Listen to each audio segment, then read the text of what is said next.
Hello दोस्तों, स्वागत है मेरे चैनल एडवाइस में। और आज आपके सामने मैं डिस्कस करूंगा एडवाइस शॉर्ट्स के तीसरे एपिसोड में डीएनए रेगुलेशन बिल 2020।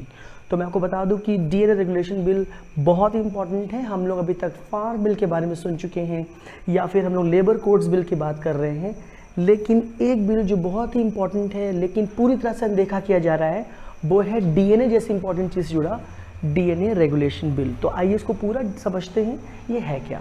तो फिलहाल बता दूं कि 2019 में भारत सरकार ने डीएनए टेक्नोलॉजी रेगुलेशन बिल को इंट्रोड्यूस किया था लोकसभा में, और काफ़ी इसको लेकर कंट्रोवर्सी हुई थी क्योंकि इसके कई प्रोविजंस काफ़ी ज़्यादा खतरनाक थे, उसमें क्लैरिटी नहीं थी, और इसीलिए as per the rule of Lok Sabha इसको स्टैंडिंग कमेटी के पास भेजा गया रिव्यू करने के लिए।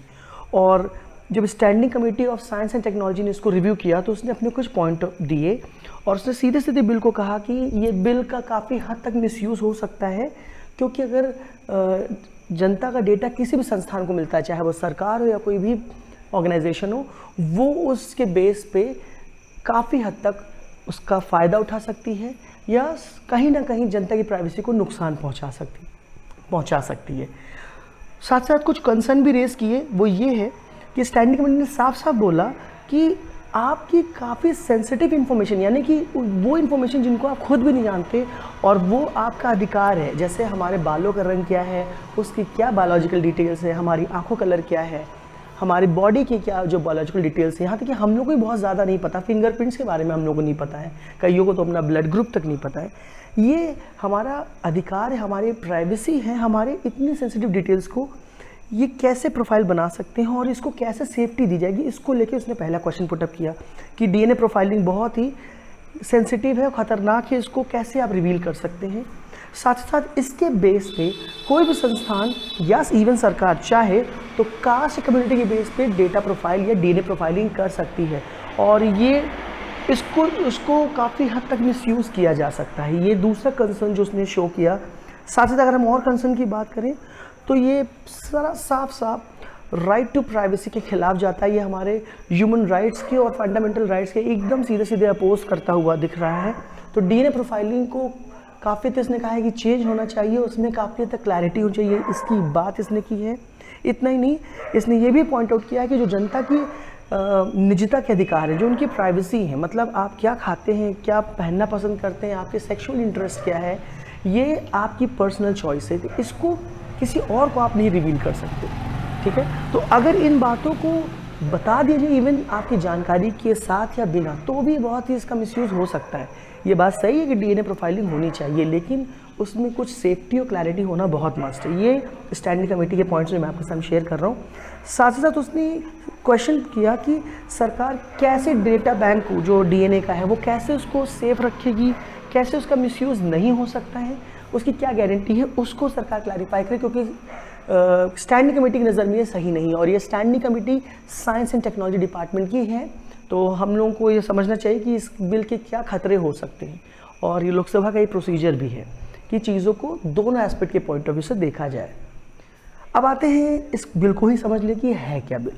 तो अगर इस बिल को डिकोड करें तो ये बिल साफ साफ कहता है कि ये बिल जो भी लोग क्रिमिनल एक्टिविटीज़ में इन्वॉल्व हो, चाहे वो सस्पेक्टेड हो, मतलब जो शक के आधार पकड़े जाते हैं, या अंडर ट्रायल्स हो, जिनके ऊपर केसेस चल रहे हैं, या वो लोग जो विक्टिम है, मतलब जिनके ऊपर केस हुए हैं, मतलब जिनको नुकसान पहुंचाया गया है, जैसे रेप की विक्टिम्स होते हैं, ओके, या अटेम्प्ट टू मर्डर के जो विक्टिम्स होते हैं, या उनके रिलेटिव्स, तो इन लोगों का डेटाबेस रखा जाएगा, इनके डीएनए को सेव करके रखा जाएगा, क्योंकि डीएनए के आधार पे आप ये बता सकते हैं कि कौन किसका लड़का है। फिंगरप्रिंट्स के आधार पर, डीएनए के आधार बता सकते हैं किसने मर्डर किया है। हमारे देश में फॉरेंसिक साइंस की लैब्स हैं, एक्सपर्ट्स हैं, तो डीएनए प्रोफाइलिंग और डीएनए बिल्कुल बहुत इंपॉर्टेंट है, लेकिन इसको कैसे इस्तेमाल करना है, क्योंकि इन्वेस्टिगेशन में बहुत अहम रोल प्ले करता है। साथ ही साथ जो लोग बार बार एक जैसा क्राइम या क्रिमिनल एक्टिविटीज़ इन्वॉल्व रहते हैं, उनको बहुत आसानी से ट्रेस कर सकता है, क्योंकि इसमें पहले ही पॉइंट में बताया गया है कि अगर कोई सस्पेक्टेड है, अंडर ट्रायल चल रहा है, या कोई विक्टिम अगर उनका डीएनए हासिल हो जाता है, तो जो भी क्रिमिनल एक्टिविटीज़ के लोग हैं उनका एक डेटाबेस मैनेज हो जाएगा, और अगर वो कहीं क्राइम करते हो तो उनको पकड़ना बेहद आसान होगा। वो छिपा नहीं सकते, कोई भी अपना डीएनए को हाइड नहीं कर सकता है।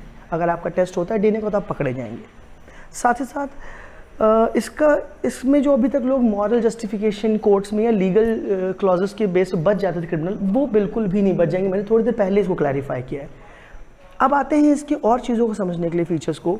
तो वो ये है कि जो भी इन्वेस्टिगेटिंग अथॉरिटी है, अगर वो आपका डीएनए लेती है किसी भी सस्पेक्टेड या अंडर ट्रायल बंदे का या जिसको जो भी विक्टिम है उनका, तो उसको वो पहले कंसेंट फॉर्म भराएगी, उनसे अग्रीमेंट कराएगी कि हाँ हम आपका डीएनए लेने जा रहे हैं। लेकिन इसमें एक बहुत ही डिस्टर्बिंग क्लॉज वो ये है कि हर केस में अगर चाहे तो मैजिस्ट्रेट इस कंसेंट को ओवरराइड कर सकता है, मतलब इसको नहीं मान सकता है, इस कंसेंट की कोई अहमियत नहीं रह जाती है। इसलिए ये मतलब कि ये पर फंक्शनली रह जाता है, इसका कोई इसकी अहमियत नहीं रह जाती है। ठीक है, तो आपके जो कंसेंट फॉर्म से कोई वैल्यू नहीं अगर मैजिस्ट्रेट चाह ले, तो ये इसमें प्रॉब्लमेटिक फीचर है। ये लास्ट ईयर भी आया था, इस साल भी है। अब बात करते हैं स्टैंडिंग कमेटी ने रिकमेंडेशन क्या दिया। तो जो स्टैंडिंग कमेटी है ऑफ साइंस एंड टेक्नोलॉजी, इसके हेड हैं श्री जयराम रमेश जी, ये कांग्रेस पार्टी के हैं। ये इससे पहले एक्स एनवायरमेंटल मिनिस्टर भी रह चुके हैं, पिछली जो सरकार यूपीए की थी 2009 से 2014 के बीच की। अब इसने साफ साफ जो रिकमेंडेशन दिया है, उसने रिकमेंडेशन ये दिया है कि पहली बात, जो भी बायोलॉजिकल सैंपल है और डीएनए प्रोफाइलिंग है, अगर उसको आप डिस्ट्रॉय करने जा रहे हैं तो उसकी प्रॉपर स्क्रूटनी हो, वो भी इंडिपेंडेंट ऑर्गेनाइजेशन के द्वारा हो। मतलब उस पर किसी तरह से किसी का दबाव या सरकार का दखल नहीं होना चाहिए।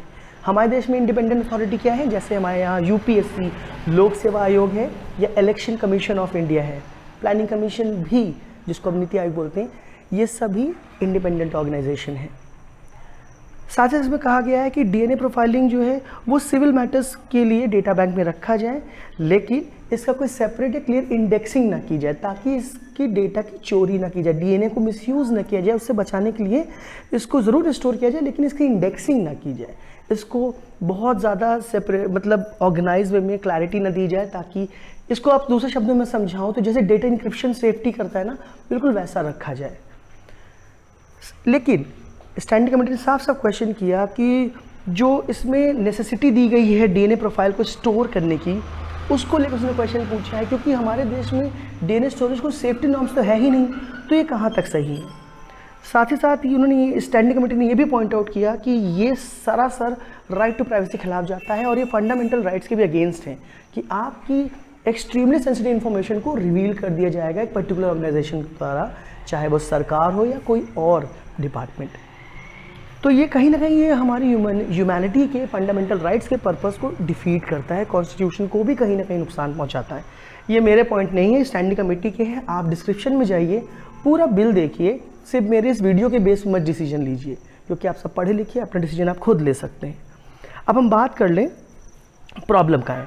तो प्रॉब्लम एरिया ये है कि कमेटी ने साफ साफ बोला है कि जो बिल है ये थोड़ा सा इमेच्योर है, या बोलूँ प्री मेच्योर है। अब इसमें काफ़ी चेंजेस लाने बाकी हैं। उन्होंने कहा है कि हमारे देश में कोई स्ट्रॉन्ग डेटा प्रोटेक्शन का लेजिस्लेशन ही नहीं, कानून ही नहीं है हमारे देश में डेटा प्रोटेक्शन का, और हम डीएनए सैम्पलिंग की बात कर रहे हैं जब हमारे देश में डेटा को प्रोटेक्ट करने का एक्ट तक नहीं है। फिर हम बात कर लें कि इतनी बड़ी आबादी का डीएनए सैम्पलिंग कैसे की जाएगी, और इसमें क्लॉज दिया गया है कि नेशनल डीएनए डेटा बैंक होगा। तो ये इतनी बड़ी आबादी का डेटा बैंक कैसे बनाया जाएगा, क्या इसका पैरामीटर होगा, इसका क्या मोडालिटी होगा, इसको कैसे सेफ्टी दी जाएगी, इसको भी सेंटर बताए, इसको भी क्वेश्चन पुटअप किया गया, क्योंकि बहुत बड़ा रिस्क है इसमें। इतना ही नहीं, अगर हम और रिस्क की बात करें तो हमारे देश में एक बहुत बड़ी प्रॉब्लम है, डीएनए टेस्टिंग बहुत कम होती है और बहुत ही लिमिटेड लेवल पे होती है। अगर हम भारत की ही बात करें तो सिर्फ 30 से 40 डीएनए एक्सपर्ट है, मात्र 15 से 18 लेबोरेटरी। आप सोचिए, 1.25 अरब की आबादी है, मात्र 15 से 18 लेबोरेटरी है, जो तकरीबन 3000 केसेस को ही डील कर सकती है पर डे के हिसाब से। और ये सिर्फ भारत की टोटल जो रिक्वायरमेंट है उसका सिर्फ 2 से 3% को ही कवर करता है, यानी 97 से 98% एकदम छोटा सा रहता है, इनकम्प्लीट रहता है, मतलब वो अनटच्ड एरिया है। और हमारे यहाँ जितनी भी लेबोरेटरीज़ हैं उसके ऊपर कोई रेगुलेशन नहीं है, कोई कंट्रोल नहीं है। रेगुलेशन मतलब जैसे बैंक्स को आरबीआई रेगुलेट करता है, देश को सरकार रेगुलेट करती है, तो उनको कोई रेगुलेशन है ही नहीं, कोई रेगुलेटर है ही नहीं, है ना। तो ये प्रॉब्लमेटिक एरियाज़ हैं। तो मैं उम्मीद करता हूँ ये वीडियो आपको समझ में आएगा। आप प्लीज़ पूरा एक्ट को समझने की कोशिश करिए। आप वेबसाइट पर जाके देख सकते हैं, मैंने लिंक डिस्क्रिप्शन दे रखा है। अगर ये वीडियो पसंद आता है तो प्लीज़ इसको लाइक, शेयर और फॉलो कीजिए। तो मिलते हैं अगले वीडियो में। एडवाइस शॉर्ट्स को देखने के लिए बहुत बहुत शुक्रिया, धन्यवाद।